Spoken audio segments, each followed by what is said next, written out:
Hello, I'm Jacqueline McInnes Wood, and welcome back to my official channel. Hi everyone, I'm Jacqueline McInnes Wood, and welcome back to my official channel. Grab a massive cup of coffee because we have so much to talk about today. Look, I am so tired right now. My eyes are burning from staring at this screen and my fingers are practically cramping, but I just had to get this out to you guys because the drama on The Bold and the Beautiful is just spiraling completely out of control. And I mean that in the best way possible. But seriously, it is 3 a.m. and I am just typing furiously because my brain will not shut off about this Sheila Carter situation. So forgive me if this gets a little clunky or if my sentences run together. I am just dumping all my raw thoughts and the latest intel straight onto the page because you guys need to know what is happening, and it is bad, really bad.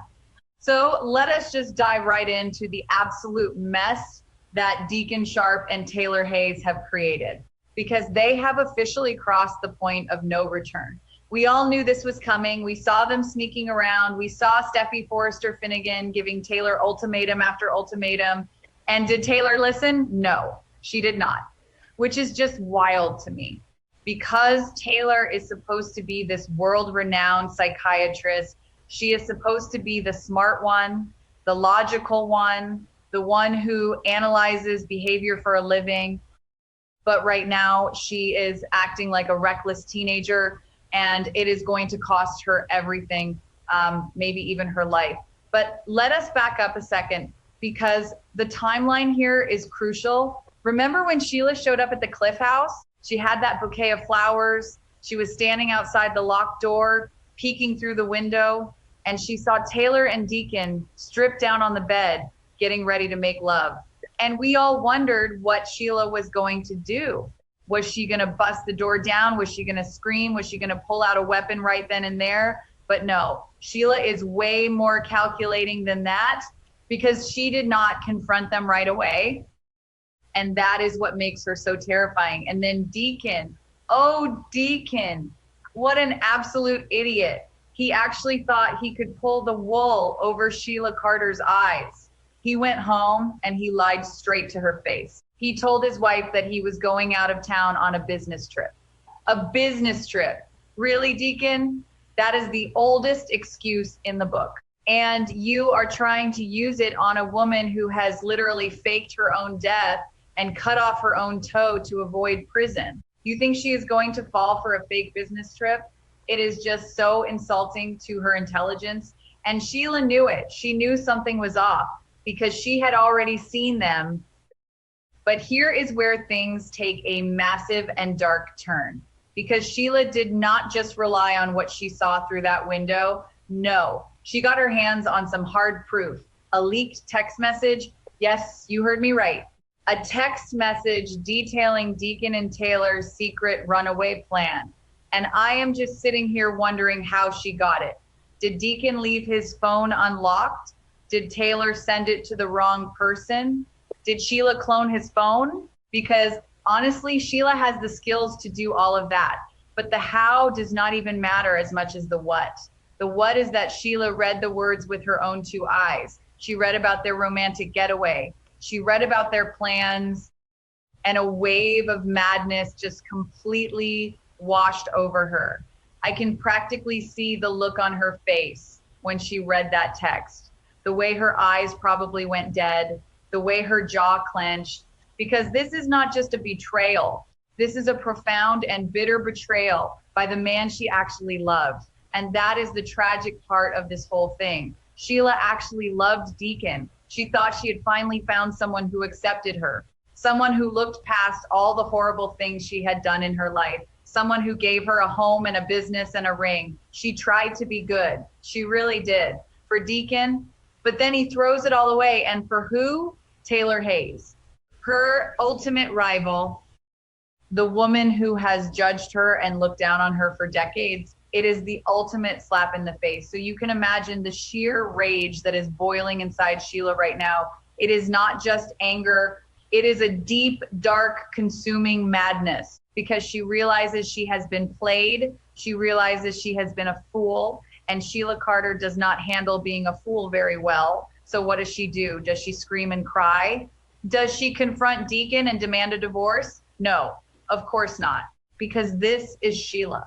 She goes completely silent and she gets to work. Instead of facing them directly, she decides to play a game, a very dangerous and deadly game. She sneaks around and she quietly installs a tracking device on Taylor's car. Let that sink in for a second. A tracking device on Taylor's car. This is next level stalking. This is predator and prey. And it just shows how cold and calculated Sheila has become in this moment. She is not acting on impulse anymore. She is acting on pure lethal strategy. She probably bought the tracker online or had some shady contact get it for her. And she probably waited until the dead of night, creeping up to the Cliff House or wherever Taylor parked, slipping under the bumper, attaching the little magnetic box, all while Taylor was probably inside dreaming about her romantic getaway with Deacon. And the contrast here is just staggering. It is actually sickening when you think about it, because you have Taylor and Deacon. They are giddy. They are excited. Steffi and Finn are out of town with the kids. So Shin's absence provides the perfect opportunity for them. They think they are safe. They think they have pulled off the crime of the century. They are packing their overnight bags. They are probably laughing and drinking wine, planning this beautiful romantic tryst away from the prying eyes of Los Angeles. They think they are heading toward paradise, but they are actually heading into a slaughterhouse because their romantic getaway has just turned into a deadly hunt. And they have absolutely no idea. They are completely and blissfully unaware that they are in deadly danger. And I just keep thinking about Taylor driving that car, Deacon sitting in the passenger seat, the wind in their hair, the radio playing. They are probably holding hands over the center console, feeling like teenagers who just sneaked out of the house, but little do they know there is a little red blinking light under their car, beeping a signal straight to Sheila's phone, and Sheila is behind them, maybe miles back, maybe just a few cars behind, gripping her steering wheel, her eyes fixed on that GPS dot, watching their every move, tracking their speed, tracking their direction. She knows exactly where they are going, and she is willing to do absolutely anything to destroy these treacherous lovers. I mean, what is her end game here? Is she going to run them off the road? Is she going to follow them to whatever secluded cabin or hotel they booked and wait until they are asleep? Is she going to burn the place down? Because with Sheila, nothing is off the table. We are talking about a woman who has shot people, multiple people, including Taylor. Let us not forget that Sheila literally shot Taylor years ago, and she shot her own son, Finn, and she shot Steffi. Guns and Sheila go together like peanut butter and jelly. So you have to assume she is packing heat for this little road trip. And it just makes me so mad at Taylor because Steffi warned her. Steffi literally begged her mother to stay away from Deacon. Steffi saw the writing on the wall. She told Taylor that she would cut her off from the family. She told her she would lose access to Hayes and Kelly because Steffi knows how dangerous Sheila is. Steffi lived through the nightmare in the alley. She knows that you do not poke the bear. But Taylor just could not help herself. Her passionate desires were stronger than her ability to think logically. And now she is dragging herself and Deacon straight into the line of fire. And Deacon, I do not even have words for how stupid he is. He had it all. He had Il Giardino. He had a successful business. He was finally respected in the community. He had a wife who would do anything for him. And he threw it all away because he wanted a thrill with Taylor. And now he is going to lose everything because even if he survives this deadly hunt, Sheila is going to take him to the cleaners. If she plays this smart, she could end up with the restaurant and every single asset Deacon has because he is the one who cheated. But honestly, financial ruin is the least of his worries right now. His biggest worry should be the fact that his psychopathic wife is currently hunting him down like a wild animal. So let us visualize this hunt for a second, because it is just so cinematic. The dark, winding roads outside of Los Angeles. Maybe they are heading up the coast. Maybe they are heading into the mountains. The cell service starts dropping. The street lights disappear. It is just the headlights cutting through the darkness. Taylor and Deacon are laughing. They think they have escaped. And then miles behind them is Sheila in the dark, her face illuminated only by the glow of her phone screen. The little dot moving across the map. She is not rushing. She does not need to rush because she knows exactly where they are going. She is savoring the hunt. She is letting the anticipation build because the moment she strikes it is going to be explosive. And why did she not just confront them at the house? Why go through the trouble of the tracker? Because Sheila wants them to feel secure. She wants them to let their guard down. There is something so much more sadistic about letting your victims think they have won before you pull the rug out from under them. If she confronted them at the Cliff House, there would be neighbors, there would be noise, but out in the middle of nowhere, on a romantic getaway, there is no one to hear them scream. There is no one to call the cops. It is just the three of them, the betrayers and the betrayed. And I have to wonder what is going through Sheila's mind during this drive. Is she crying? Is she numb? I think it is a cold, hard numbness. The kind of numbness that comes when your heart finally just breaks for the last time. She really believed Deacon was different. She really believed their love was real. And reading that leaked text message shattered that delusion into a million pieces. It proved to her that everyone she has ever loved eventually leaves her. Everyone betrays her. And in Sheila's twisted mind, the only punishment for that kind of betrayal is death. So she is sitting in that car watching the tracker, and she is probably making a list in her head, a list of all the ways she is going to make them suffer. She is not going to make it quick. She wants them to look her in the eyes and realize what they have done. She wants Deacon to see the monster he created by breaking her heart. She wants Taylor to realize that playing with a rehabilitated criminal's husband has fatal consequences, and the tension is just unbearable. Because as a viewer, you are just waiting for the other shoe to drop.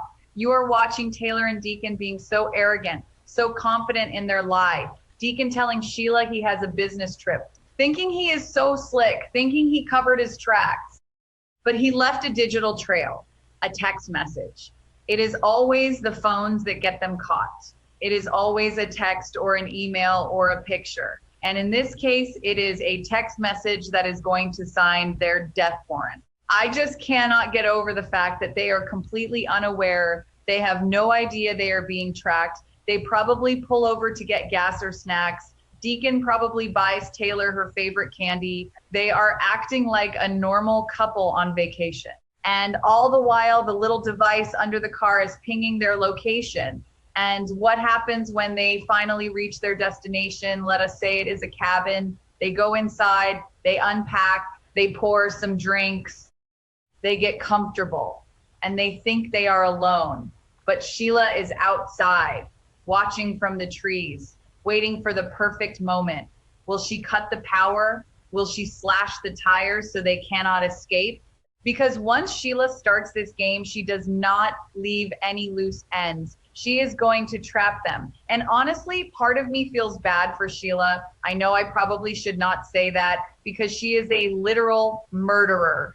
But you have to look at the psychology of it. She was really trying to live a normal life. She was serving pizza. She was being a wife, and Deacon just stomped all over her heart. He made her a joke.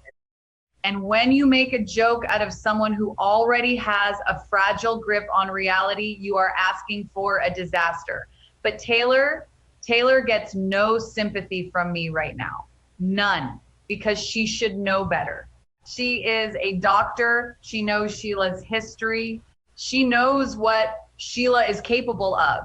And yet she still decided to sleep with her husband. It is just so arrogant. It is like Taylor thinks she is invincible. She thinks because she is a Forrester by association that she is untouchable. But bullets do not care what your last name is, and Sheila's rage does not discriminate, and Steffi is going to lose her mind when she finds out about this.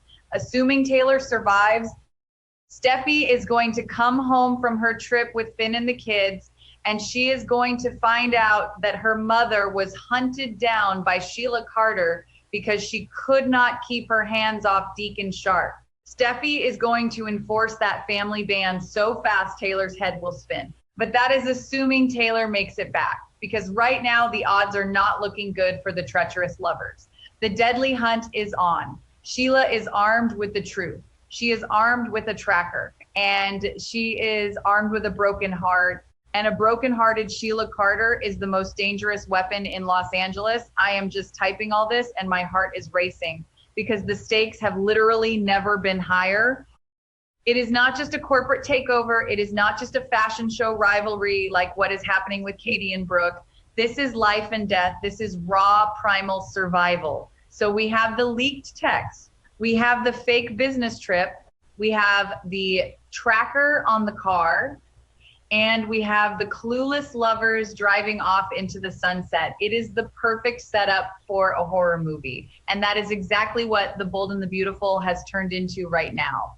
A psychological thriller. And I just want to know how Sheila found that text. I keep going back to that. Did it pop up on his tablet at home? Did she look over his shoulder, or did someone else send it to her? Maybe there is a third party involved.